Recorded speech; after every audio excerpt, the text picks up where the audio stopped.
Hi, and welcome to the little behind the scenes of Verdun the Last Line, where I show you how and why we did this game in 3 weeks. Also, at the end, I will tell a funny story about what happened with the games since we released it. My name is Valentin, and I'm the game designer of this little project, meaning that my task is to figure out how the game should work, what you can do, and what the goals of the game should be. For those of you who have no clue what Verdun the Last Line even is, it's a survival horror shooter placed in the First World War, where as a French soldier you have to survive the Battle of Verdun.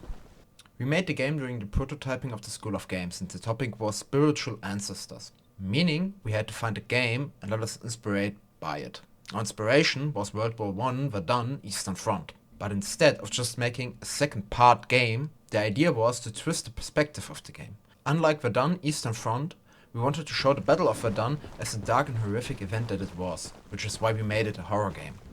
To pull the idea off, we had to do things a little bit differently. Usually, if you do a prototyping or a game jam and your time is short, you make a plan for the team and go right away to work on the game itself. But because we had very big plans, we knew that wouldn't work. Instead, we went full risk and spent our first week on developing some tools for us.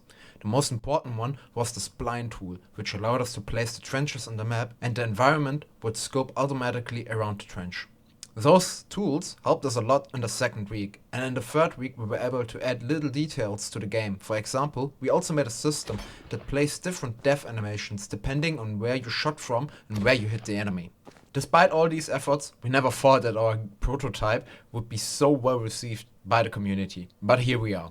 We got a lot of attention on itch.io, which is why we decided to keep working on the game. The goal is to polish it, so that it can be a full game experience, which will also be free on itch.io. If you don't want to miss any updates about our development or new trailers, subscribe our channel, and if you like the game, maybe leave a comment and a rating on our itch.io's website.